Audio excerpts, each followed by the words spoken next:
Hello and welcome to Run Academy. आज हम पढ़ने वाले रिलेशन एंड फंक्शंस के बारे में। तो रिलेशन एंड फंक्शंस को पढ़ने से पहले चलिए रिकॉल कर लेते हैं what is sets. So set is a well defined collection of distinct objects called elements और मेंबर्स। जैसे कि इसकी डेफिनेशन से ही पता चल रहा है कि सेट के जो एलिमेंट्स होते हैं वो वेल डिफाइन होते हैं। फॉर एग्जाम्पल, मान लीजिए मैंने कहा let A be a set whose elements lies between 0 and 5. So the set A will be looks something like this 0, 1, 2, 3, 4 and 5. So this is basically set A containing elements from 0 to 5. Now coming to the next point.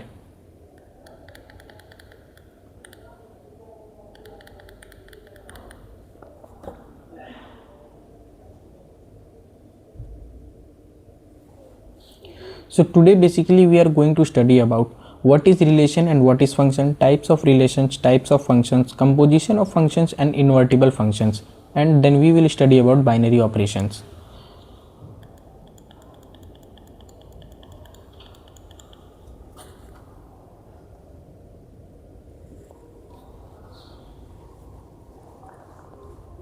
So what is relation? The concept of relation involves linking two objects or quantities to each other.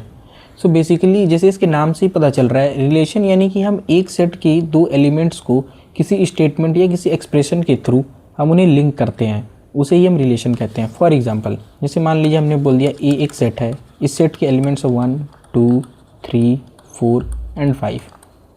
अब हमने बोल दिया कि are एक relation है ए से A में ही, विच एंड हमने आर को डिफाइन कर दिया A comma B such that a plus b is equals to 6. Okay, r will looks like 1 comma 5.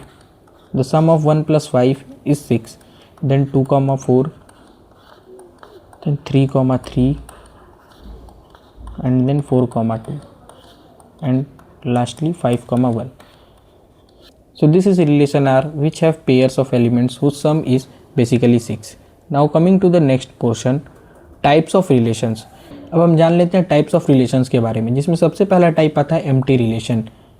If no element of A is related to any element of A, that is R equals to 5 belongs to A cross A, then the relation R in a set A is called empty relation. इसको हम इस तरह से example से समझ सकते हैं। मान लीजिए हमने एक सेट ले लिया ए जिसमें एक ही एलिमेंट है 1।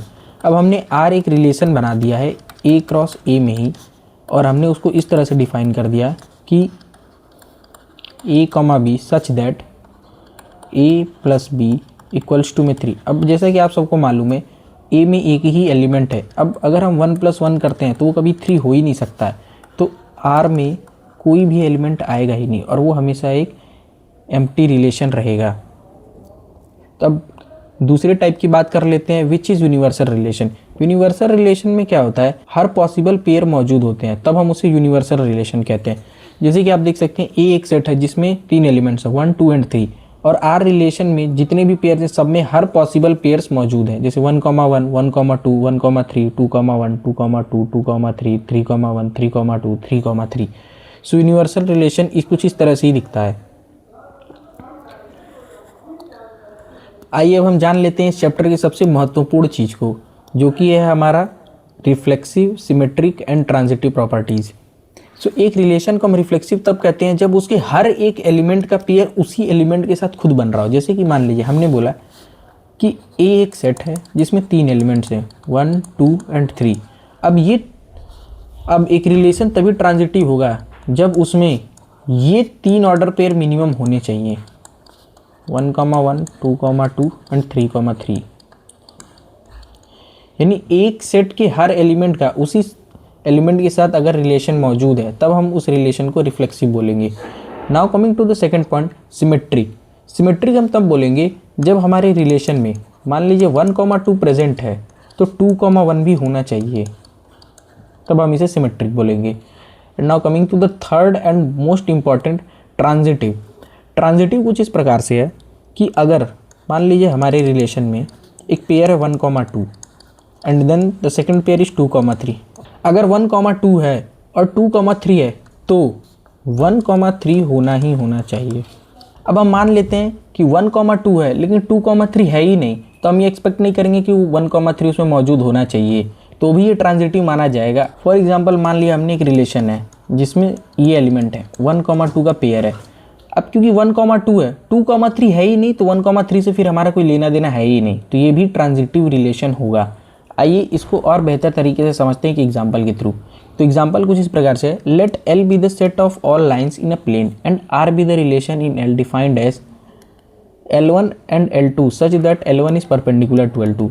अब जैसे हम एक चीज़ देख सकते हैं, इसमें लाइंस की बात हो रही है, तो जैसे एक लाइन है L1 और ये एक दूसरी लाइन हो गई L2, ठीक है, ये दोनों लाइंस परपेंडिकुलर हैं।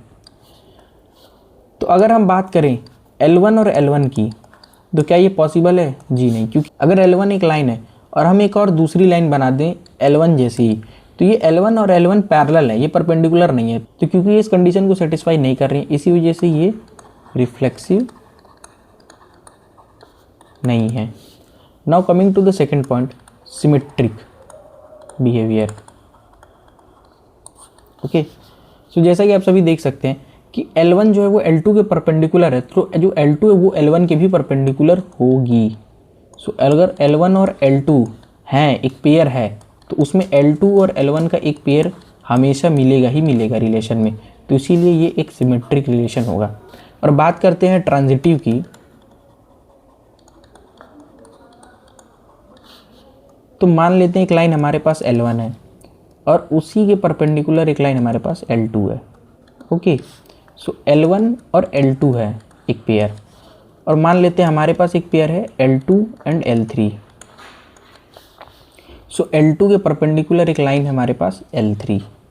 ओके, सो L1 और L2 परपेंडिकुलर हैं, तो इनका पॉसिबल पेयर मौजूद है। L2 और L3 आपस में परपेंडिकुलर हैं, तो इनका भी एक पेयर मौजूद है।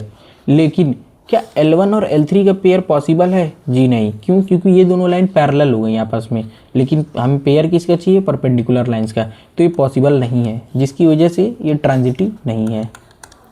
This don't show transitive property. आइए अब हम एक एग्जाम्पल से इस चीज़ को और अच्छे तरीके से समझते हैं। एग्जाम्पल ये है कि relation R in the set Z of all integer defined as R equals to x, y such that x minus y is an integer. So सबसे पहले हम बात करते हैं रिफ्लेक्सिव प्रॉपर्टी के बारे में, रिफ्लेक्सिविटी। मान लेते हैं हमने एक एलिमेंट ले लिया x, तो अगर हम पेयर बनाते हैं x, x का, तो कंडीशन क्या है? x, y is an integer, so x minus x is equals to 0 and 0 is an integer. So ये हर केस में इस प्रॉपर्टी को फॉलो करेगा, that's why it is reflexive in nature.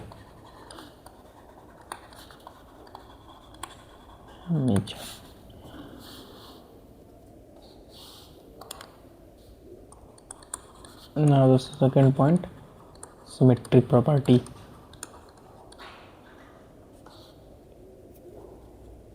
So मान लेते हैं अगर हमारे पास एक पेयर है x1, x2 का, तो अगर x1 माइनस x2 एक इंटीजर है, मान लेते हैं k, तो x2 माइनस x1 क्या हो जाएगा? माइनस ऑफ k, वो भी एक इंटीजर ही होगा। सो इससे हमें ये पता चलता है कि जो हमारा ये रिलेशन है वो सिमेट्रिक होगा। अगर हम थर्ड प्रॉपर्टी की बात करें, ट्रांजिटिविटी।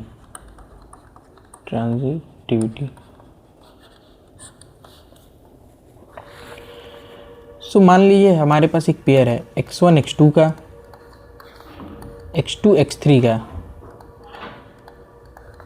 तो हमारे पास एक x1 x3 का पेयर भी होना चाहिए। अगर x1 और x3 का पेयर है तो यानी कि हमारा जो रिलेशन है वो ट्रांजिटिव होगा। सो इस चीज़ को हम ऐसे समझ सकते हैं, मान लेते हैं x1 माइनस x2 हमारे k1 के बराबर है, and then x2 minus x3 हमारे k3 के बराबर है। अगर हम इन दोनों को जोड़ दें तो ये चीज़ कुछ इस प्रकार से हो जाएगी, x1 minus x3 is equals to k1 plus k3। तो हमें मालूम है k1 क्या है? इंटीजर है, और k3 क्या है? k3 भी इंटीजर है। सो k1 और k3 का जो सम होगा ये भी एक इंटीग्रल वैल्यू ही आएगी। सो ये इस कंडीशन को सेटिस्फाई कर रहा है, तो जो हमारा रिलेशन होगा वो ट्रांजिटिव होगा।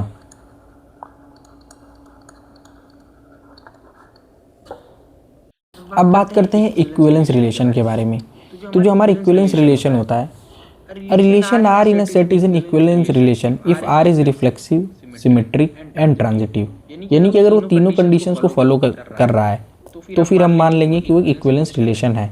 इसको हम एक एग्जांपल से समझते हैं। तो एग्जांपल कुछ इस प्रकार से है, show that the relation R in the set A equals to x belongs to Z such that x is between 0 and 12 given by R equals to A comma B such that mod of A minus B is a multiple of 4 is a equivalence relation. Find all the set of elements related to 1 which means equivalence class of 1। आइए हम इस example को समझते हैं कि क्या कह रहा है। तो कह रहा है कि एक सेट है A जिसके एलिमेंट 0 से 12 के बीच में हैं, और दूसरी चीज़ ये है कि R एक रिलेशन है जिसमें A माइनस B का जो मॉड है वो 4 का मल्टीपल है। ओके, तो अब हमें पता करना है कि ये इक्विवेलेंस रिलेशन है या नहीं। इसको पता करने के लिए सबसे पहले हम देखेंगे रिफ्लेक्सिविटी को। ओके, तो अगर हम मान लेते हैं A कॉमा A का अगर हम एक पेयर बनाते हैं तो A माइनस A का जो मॉड होगा वो आएगा 0 एंड 0 जो होता है and 0 is a multiple of 4। सो यानी कि हमारा जो रिलेशन है वो रिफ्लेक्सिव है। अब हम बात करते हैं सिमेट्री के बारे में। अगर A कॉमा B एक पेयर है तो B कॉमा A का भी एक पेयर होना चाहिए। आइए इसको हम इस तरह से समझते हैं, इफ़ A माइनस B का मॉड इज इक्वल्स टू में 4m then B minus A को कुछ हम इस तरह से लिख सकते हैं minus of A minus B। और अगर हम इसका मॉड करते हैं यानी कि mod of minus of A minus B तो ये हमें क्या मिल जाएगा, mod of A minus B, यानी कि ये भी हमारा 4m ही आने वाला है। सो A माइनस B और B माइनस A दोनों ही 4 के मल्टीपल हैं। सो जो हमारा रिलेशन है R is symmetric. Okay, coming to the third point, transitivity.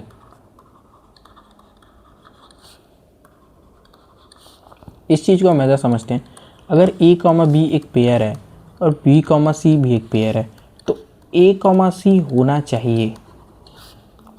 So if A minus B का जो मॉड है अगर वो 4m के इक्वल है और B माइनस C का जो मॉड है वो 4k के इक्वल है, तो हम इस चीज़ को इस तरह से देख सकते हैं, इफ़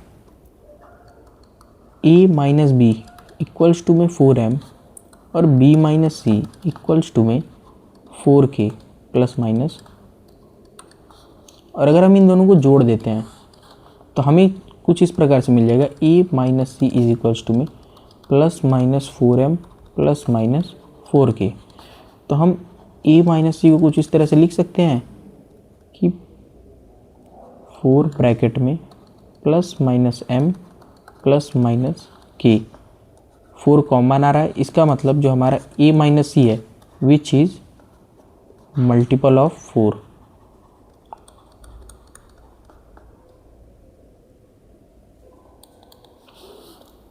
अब जैसा कि हमने देख लिया जो रिलेशन R है वो हमारा रिफ्लेक्सिव भी है, सिमेट्रिक भी है और ट्रांजिटिव भी है। So which implies that R is an equivalence relation.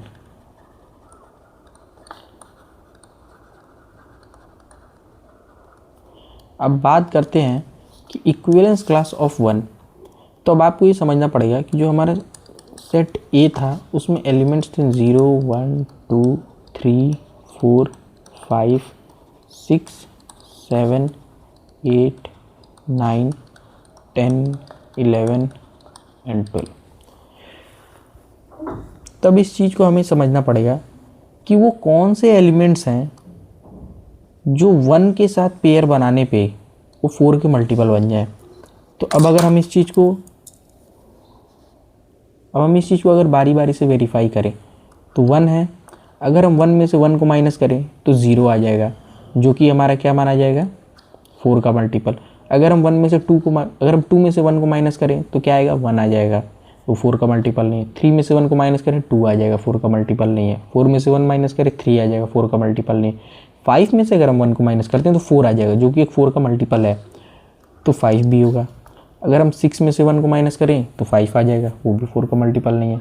7 में से माइनस करें तो भी नहीं है। 8 में से माइनस करें तो 7 आएगा, वो भी नहीं है। लेकिन हम 9 में से 1 माइनस करते हैं तो हमारा 8 आ जाएगा, जो कि 4 का मल्टीपल है।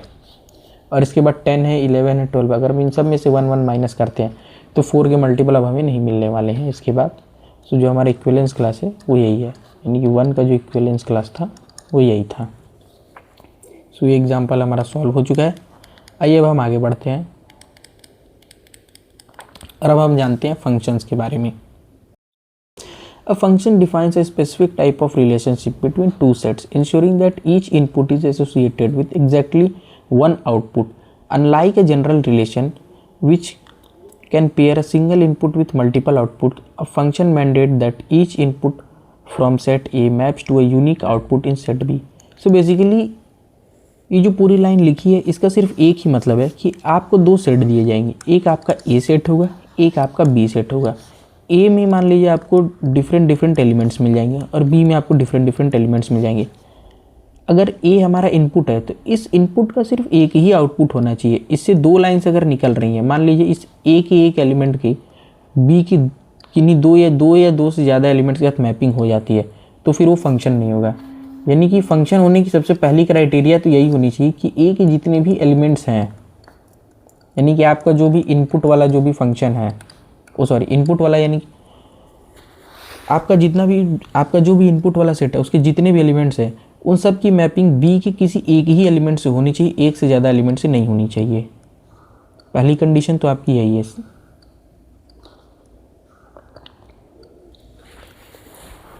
सो हम थोड़ा समझ लेते हैं कि फंक्शन बेसिकली होता क्या है। सो फंक्शन जो होता है, फंक्शन एक मशीन जैसा होता है। जैसे कि आपने देखा होगा कि मान लीजिए एक ब्रेड वाली मशीन है जिसमें आप इनपुट में आटा देते हैं तो वो अपनी कुछ प्रोसेसिंग करता है और फिर आउटपुट में आपको ब्रेड बना के दे देता है। तो ये फंक्शन जो होते हैं ये भी मशीन टाइप की ही होते हैं। फॉर एग्जांपल मान लीजिए जैसे एक मशीन है x²। अब मान लीजिए हमने इसमें इनपुट डाला 1 का, तो ये हमें आउटपुट में क्या निकाल के दे देगा, 1। मान लीजिए हमने इसमें इनपुट डाला 2, तो 2 का स्क्वायर करके हमें आउटपुट क्या दे देगा, 4। ये हमारा इनपुट हो जाएगा और ये हमारा आउटपुट हो जाएगा। मान लीजिए हमने इनपुट में डाला 3, तो हमें आउटपुट में क्या दे देगा, 9 दे देगा। तो जो फंक्शन होती है वो एक मशीन्स होती है जो अपनी जिसकी अपनी प्रॉपर्टीज़ होती हैं, वो अपने प्रोसेसिंग करती हैं और फिर हमें एक आउटपुट देती हैं। तो देख लेते हैं टाइप्स ऑफ फंक्शंस के बारे में, जिसमें आपका होता है 1-1 function, many one function, onto function and into function. तो सबसे पहले जान लेते हैं 1-1 फंक्शन के बारे में। A function f from x to y is defined to be 1-1 or injective if the image of distinct element of x under f are distinct, that is, for every x1 x2 which belongs to x, f of x1 is equals to f of x2, then x1 equals to x2, otherwise f is called many one function। ये जो आपकी line है ये वाली, ये सबसे important line है। इसी की मदद से आप पता लगाओगे कि कोई भी फंक्शन मैनी वन है या 1-1 है। फॉर एग्जाम्पल के लिए आइए मैं आपको समझाता हूँ। जैसे कि आप इस इमेज को देखिए, अब इस इमेज में जो आप देख रहे हो, अब हम इन 4 इमेज की मदद से समझेंगे 1-1 और मैनी वन फंक्शन के बारे में, ठीक है।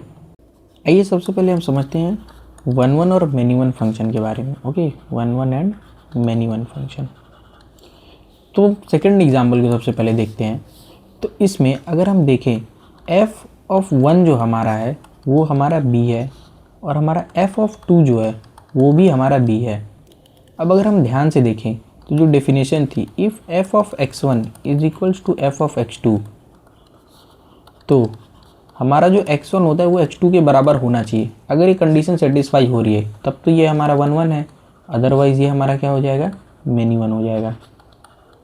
तो ये जो स्टेटमेंट होती है ना, इससे बेसिकली हम यही पता कर पाते हैं कि ये मैनी वन फंक्शन है या नहीं। जैसे कि अभी आप देख रहे हैं कि f ऑफ 1 हमारा b है, f ऑफ 2 भी हमारा b है। So f of 1 is equals to में f of 2 which is equals to में b। लेकिन क्या 1 2 के बराबर है? नहीं, ये बराबर नहीं है, यानी इस कंडीशन को सेटिस्फाई नहीं कर रहा है। इसका मतलब हमारा जो f2 है वो एक मिनिमम फंक्शन है। और सीधा सीधा ये चीज़ हम डायग्राम से भी देख सकते हैं कि f2 के जो दो अलग अलग इनपुट का आउटपुट सेम है। अगर दो इनपुट का एक सेम आउटपुट आ रहा है तो इसका मतलब ये एक मिनिमम फंक्शन है। और अगर हर इनपुट का एक अलग आउटपुट है तो यानी कि ये एक 1 1 फंक्शन है। इसी तरह से हम जान लेते हैं ऑन टू फंक्शन के बारे में। सो हमारा जो आउटपुट वाला जो सेट होता है, अगर उसके हर एलिमेंट किसी न किसी इनपुट वाले सेट के एलिमेंट से मैप्ड है तो यानी कि वो हमारा एक ऑन टू फंक्शन होगा, अदरवाइज वो हमारा इन टू फंक्शन होगा। जैसे कि इसमें देख सकते हैं कि ABC, अब ये ABC किसी न किसी एलिमेंट से मैप है, भले ही वो 2 या 2 से ज़्यादा एलिमेंट से मैप हों, उससे हमें मतलब नहीं है, लेकिन बस वो मैप्ड होने चाहिए। तो ये हमारा एक ऑन टू फंक्शन है। अभी हम चौथा एग्जाम्पल देख रहे हैं F4। तो ABCD इसके चारों एलिमेंट्स किसी न किसी एलिमेंट से मैप्ड हैं, तो ये भी हमारा क्या होगा, एक ऑन टू होगा। अब अगर हम दूसरा एग्जाम्पल देखें तो इसमें A जो है और हमारा ये E है, F है और A है, ये 3 एलिमेंट मैप्ड नहीं है किसी से भी, तो ये हमारा एक इनटू फंक्शन हो जाएगा। और अगर हम पहला एग्जांपल देखें तो इसमें ABCD तो मैप्ड है, लेकिन जो E और F है ये किसी से भी मैप्ड नहीं है, तो ये भी हमारा क्या हो जाएगा, एक इनटू फंक्शन हो जाएगा। इस चीज़ को आगे भी हम देख लेते हैं। Onto function, a function f from x to y is said to be onto if every element of y is the image of some element of x under f, that is for every y which belongs to y there exists an element x in x such that f of x equals to में y।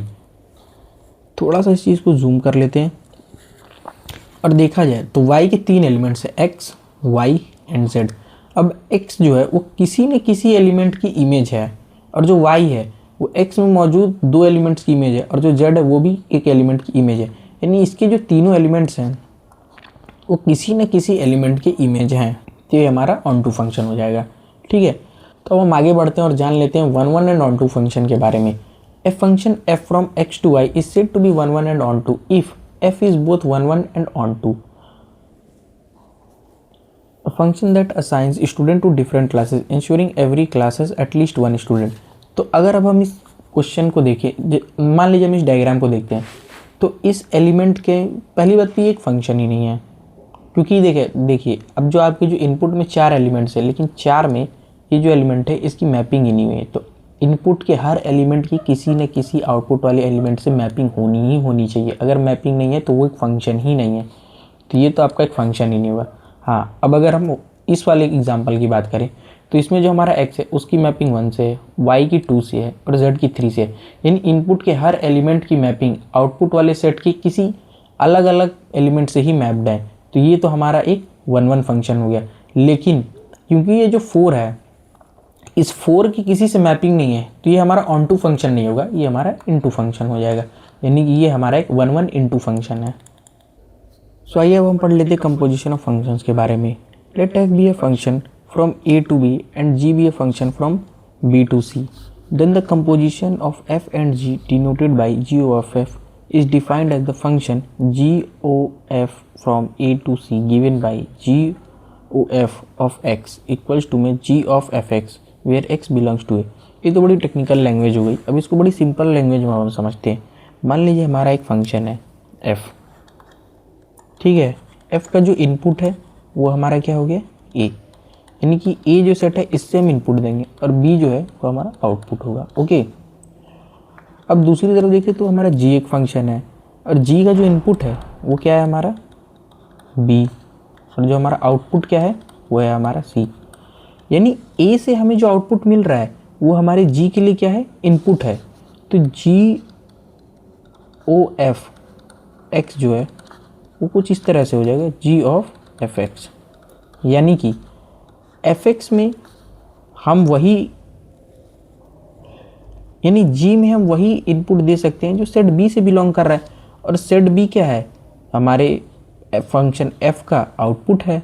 तो यानी कि हम g में F x को ही पूरा as a function input दे दे रहे हैं।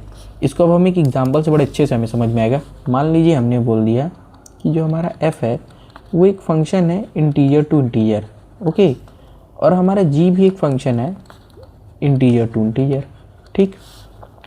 एफ को मैंने ऐसे मान लीजिए एफ को मैंने बोल दिया एफ एक्स इक्वल्स टू में एक्स स्क्वायर, और जी को मैंने क्या बोल दिया,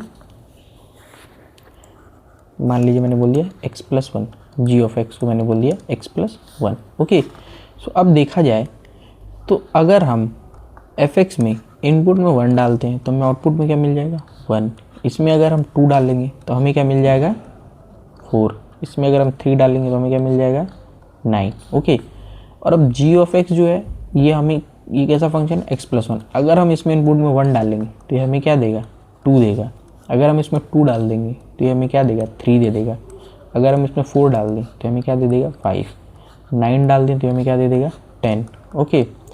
सो अगर हम बात कर रहे हैं जी ओ एफ की, तो हम बात कर रहे हैं जी ऑफ एफ एक्स की, यानी कि अगर हम x की वैल्यू मान लीजिए हम 3 डालते हैं, ठीक है, तो ये क्या करेगा g ऑफ f ऑफ 3 की वैल्यू, यानी कि पहले हम f ऑफ 3 की वैल्यू निकाल लेंगे तो f ऑफ 3 की वैल्यू क्या आ जाएगी 3 का स्क्वायर यानी कि 9, तो यानी कि ये हो जाएगा g ऑफ 9, और g में हमने 9 डाला तो g क्या है हमारा x प्लस वन, तो g ऑफ 9 हमारा क्या हो जाएगा 9 प्लस 1 यानी कि 10। ये कुछ इस तरह से होगा, ठीक है।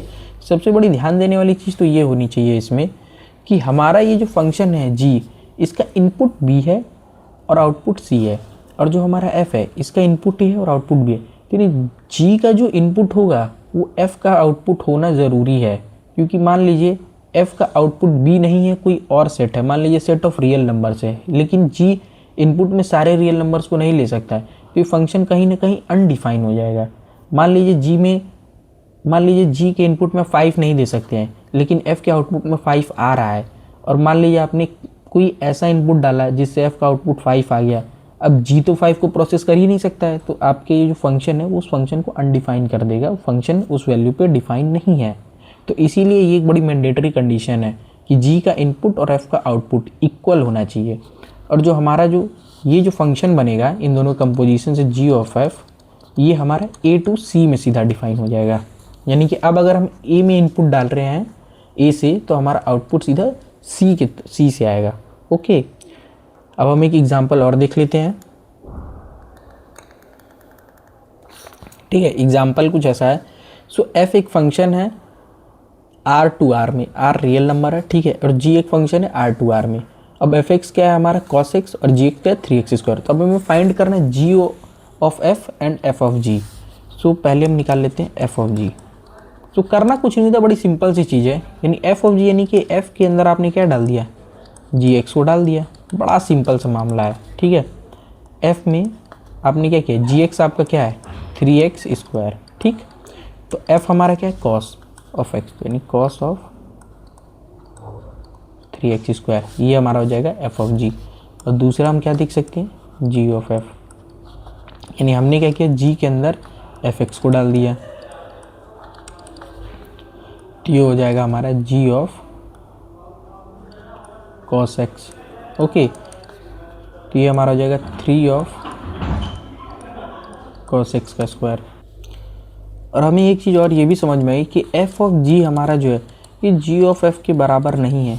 ध्यान से देखिए, जो हमारा cos 3x स्क्वायर है ये 3 cos x स्क्वायर के बराबर नहीं है। मान लीजिए हमने x में इनपुट क्या डाल दिया 1, तो हमें ये क्या आ जाएगी वैल्यू cos 3।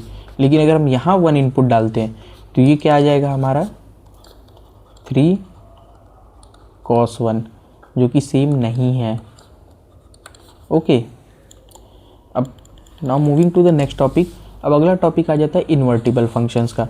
अब function f defined from x to y to be invertible if there exist a function g from y to x such that g of f is equals to I of ix and f of g equals to iy. The function g is called inverse of f and f is denoted by।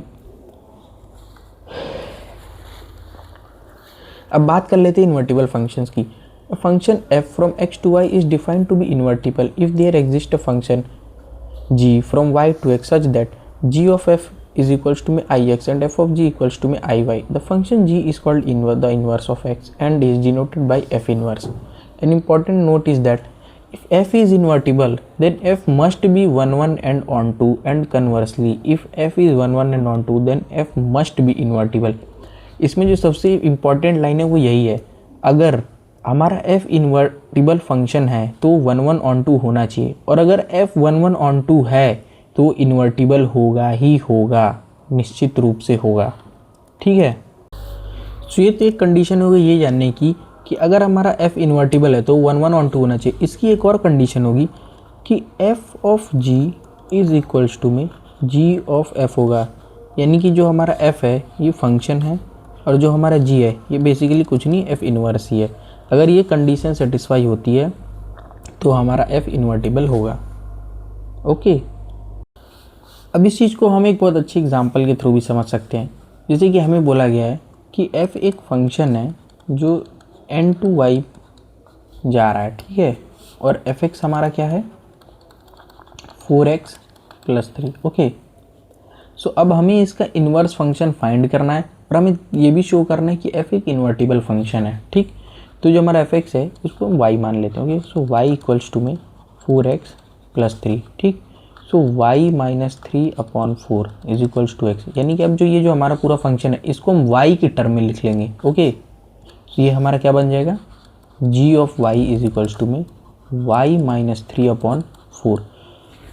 तो basically inverse function निकालने का बड़ा simple सा तरीका होता है।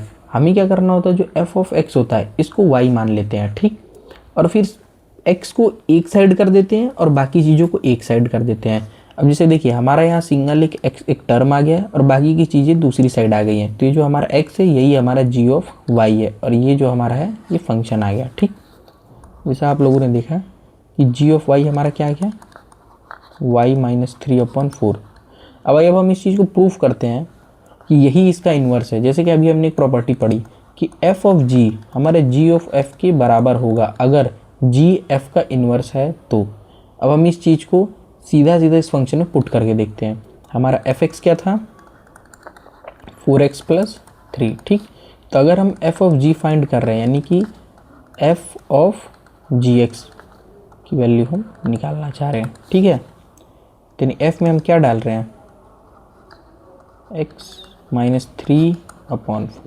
ठीक है, और f हमारा क्या है 4x + 3, यानी कि 4 मल्टीप्लाई में x - 3 डिवाइडेड बाई 4 + 3। इस 4 से 4 कट जाएगा और x - 3 + 3 हमारा ये भी कट जाएगा और बचेगा क्या लास्ट में x। ओके, अब हम बात कर लेते हैं जी ओ एफ की। ठीक है, तो हमारा g क्या है y - 3/4 और हमारा f क्या है 4x + 3। ओके, सो हमने बात की है क्योंकि g ऑफ f की ये कुछ इस प्रकार से हो जाएगा कि g में हम सीधा fx फंक्शन को डाल रहे हैं, तो ये ऐसा हो जाएगा g के अंदर हमने क्या डाल दिया 4x + 3, यानी कि 4x + 3 - 3 डिवाइडेड बाई 4। अब इस 3 से 3 कट जाएगा एंड 4x/4 हमारा क्या आ जाएगा सीधा सीधा x आ जाएगा। सो आपने देखा कि जो हमारा f ऑफ g था ये g ओ f के बराबर था, यानी कि ये इस बात को प्रूफ करता है कि हमारा जो f है वो इन्वर्टिबल फंक्शन है और जो g है वो g is basically f inverse. Okay, thank you.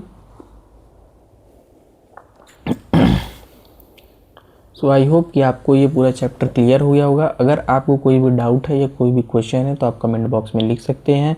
आपके डाउट पे बिल्कुल ध्यान दिया जाएगा और अलग से एक वीडियो भी बना दी जाएगी। Thank you.